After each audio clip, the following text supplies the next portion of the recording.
Assalamualaikum warahmatullahi wabarakatuh. Halo teman-teman semua, selamat datang kembali di channel Khabar. Pernahkah kalian bertanya-tanya, kenapa sih Abraha, seorang penguasa dari Yaman, begitu bernafsu ingin menghancurkan Ka'bah di Mekah? Kisah ini sangat terkenal, tapi seringkali kita hanya tahu permukaannya saja. Nah, di video kali ini, kita akan kupas tuntas alasannya. Tidak hanya dari sudut pandang riwayat Islam, tapi juga dari perspektif sejarah yang bisa dibuktikan dengan data dan temuan arkeologis. Jadi, siapkan diri kalian, karena ini akan menjadi perjalanan yang sangat menarik. Mari kita mulai dengan mengenal siapa itu Abraha al-Ashram. Dia bukanlah orang Arab asli. Abraha adalah seorang panglima perang dari kerajaan Aksum, sebuah kerajaan kuat yang berpusat di Ethiopia modern. Pada abad ke-6 Masehi, kerajaan Aksum berhasil menaklukkan kerajaan Himyar di Yaman. Awalnya, Abraha hanyalah seorang komandan di sana. Namun, melalui serangkaian manuver politik dan militer yang cerdas, ia berhasil menggulingkan penguasa sebelumnya dan memproklamirkan dirinya sebagai raja muda atau wakil raja Aksum di Yaman. Jadi, posisinya sangat kuat dan berpengaruh di seluruh Jazirah Arab bagian selatan. Sekarang, kita masuk ke alasan utama. Kenapa Ka'bah menjadi targetnya? Jawabannya kompleks. Gabungan antara ambisi ekonomi, politik, dan juga sentimen keagamaan. Mari kita bedah satu persatu. Pertama, dari sisi ekonomi. Di masa itu, Mekah, meskipun hanya kota kecil di tengah gurun, punya posisi yang sangat strategis. Kota ini adalah pusat persinggahan utama bagi kafilah-kafilah dagang yang melakukan perjalanan antara Yaman di selatan dan Suriah serta Mediterania di utara. Setiap tahun, ribuan orang dari berbagai suku di seluruh Jazirah Arab datang ke Mekah untuk berziarah ke Ka'bah. Kunjungan massal ini bukan hanya untuk ritual, tapi juga menciptakan sebuah festival perdagangan raksasa. Pasar-pasar di sekitar Mekah menjadi sangat ramai. Uang berputar kencang, dan suku Quraisy sebagai penjaga Ka'bah dan pengelola kota Mekah tentu saja mendapatkan keuntungan ekonomi yang luar biasa. Abraha, sebagai penguasa Yaman yang cerdas, melihat ini sebagai sebuah potensi sekaligus ancaman. Ia ingin memindahkan pusat ekonomi dan spiritual Jazirah Arab dari Mekah ke ibu kotanya di sana, Yaman. Jika ia berhasil, maka seluruh jalur perdagangan dan aliran uang peziarah akan beralih ke wilayah kekuasaannya. Ini akan memperkuat posisi ekonominya secara masif. Untuk mewujudkan ambisinya ini, Abraha tidak main-main. Ia membangun sebuah katedral atau gereja yang luar biasa megah di sana dalam samber-samber sejarah. Gereja ini disebut Al-Qalis. Kata ini kemungkinan berasal dari bahasa Yunani Eklasia yang berarti gereja. Al-Qalis dibangun dengan material terbaik pada masanya. Marmer, mozaik emas, dan kayu-kayu pilihan. Kemegahannya disebat-sebat, belum pernah ada tandingannya di seluruh Arab pada waktu itu. Tujuannya jelas. Abraha ingin membuat Al-Qulis menjadi pusat ziarah baru yang bisa menyaingi dan bahkan melampaui Ka'bah. Ia ingin orang-orang Arab berpaling dari Mekah dan datang berziarah ke gerejanya di sana. Sekarang kita masuk ke alasan kedua, yaitu politik dan kekuasaan. Sebagai wakil raja dari kerajaan Aksum yang beragama Kristen, Abraha punya misi untuk menyebarkan pengaruh Kristen di Jazirah Arab. Saat itu, Jazirah Arab didominasi oleh kepercayaan paganisme, dengan Ka'bah sebagai pusat utamanya. Dengan menghancurkan Ka'bah, Abraha tidak hanya melenyapkan simbol utama paganisme Arab, tetapi juga menegaskan dominasi politik dan religius kerajaan Aksum di seluruh wilayah. Ini adalah sebuah unjuk kekuatan yang sangat jelas. Pesannya adalah, kekuatan lama telah runtuh, dan sekarang Aksumlah penguasa baru di tanah Arab.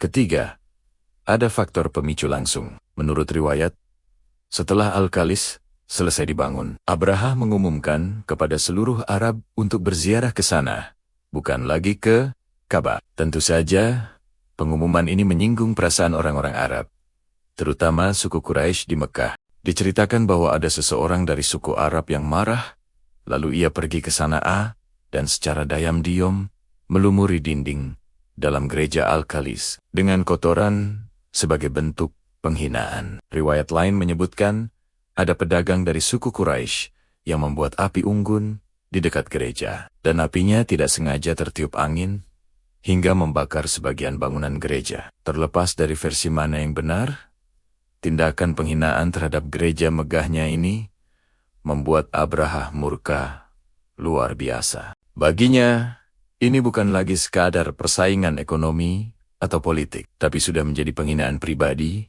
dan tantangan terbuka terhadap kekuasaannya. Kemarahannya inilah yang menjadi pemicu akhir, yang membulatkan tekadnya untuk mengerahkan seluruh kekuatan militernya, berbaris menuju Mekah dan meratakan Ka'bah dengan tanah. Nah, apakah kisah ini hanya legenda? Ternyata tidak. Ada bukti sejarah yang sangat kuat. Para arkeolog telah menemukan beberapa inskripsi atau prasasti kuno di Yaman yang dibuat atas perintah Abraha sendiri. Salah satu yang paling terkenal adalah inskripsi Sumur Moraigan. Prasasti ini mencatat kemenangan militer Abraha atas suku-suku Arab di wilayah utara dan tengah. Yang menarik, prasasti ini ditulis dalam aksara Sabian kuno dan diperkirakan dibuat sekitar tahun 552 Masehi. Hanya beberapa belas tahun sebelum perkiraan peristiwa serangan ke Mekah. Ini membuktikan bahwa Abraha memang benar-benar ada. Ia adalah penguasa yang kuat di Yaman, dan ia memang memiliki ekspedisi militer ke arah utara, ke wilayah Hijaz tempat Mekah berada. Selain itu, keberadaan gereja Al-Kalis di sana juga dikonfirmasi oleh sejarawan-sejarawan kuno, baik dari tradisi Islam maupun non-Islam. Meskipun bangunannya sudah lama hancur, deskripsi tentang kemegahannya konsisten di berbagai sumber. Hal ini menunjukkan bahwa ambisi Abraha untuk menciptakan pusat ziarah tandingan Ka'bah adalah sebuah fakta sejarah. Lalu, bagaimana dengan gajahnya? Penggunaan gajah perang adalah taktik militer yang umum digunakan oleh Karijan-Karijan pada masa itu, termasuk kerajaan Aksum. Gajah dianggap sebagai tank tempur kuno yang bisa menimbulkan ketakutan luar biasa pada pasukan musuh dan merobohkan benteng pertahanan. Fakta bahwa Abraha membawa gajah perang dalam ekspedisinya menunjukkan keseriusan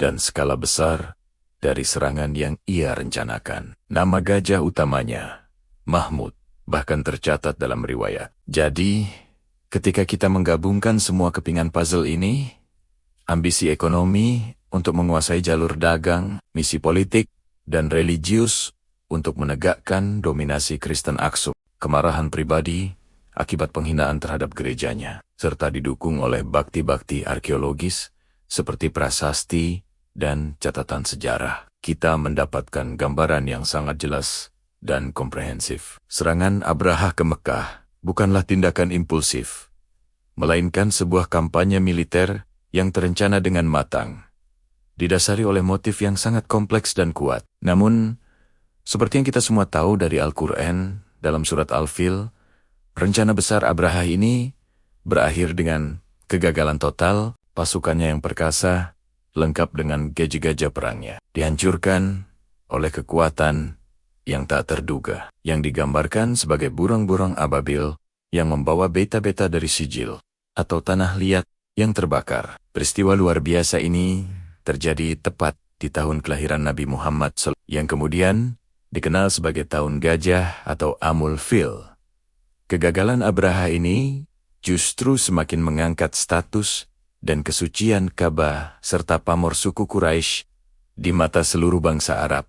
Sebuah ironi dari tujuan awalnya. Kisah Abraha dan Ka'bah mengajarkan kita banyak hal tentang bagaimana kesombongan dan ambisi yang meluap-luap bisa membawa pada kehancuran, dan juga tentang bagaimana sebuah tempat yang dianggap suci oleh banyak orang dilindungi dengan cara yang di luar nalar manusia. Ini adalah perpaduan sempurna antara sejarah yang bisa kita lacak dan keajaiban yang kita imani. Itulah cerita lengkapnya.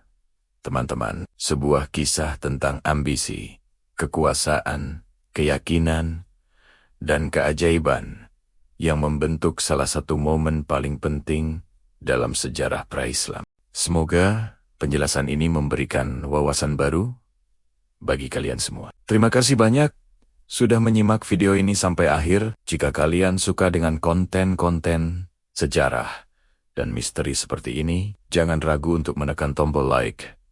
Bagikan video ini ke teman-teman kalian. Dan yang terpenting, jangan lupa untuk subscribe channel Khabar agar tidak ketinggalan video-video menarik kami selanjutnya.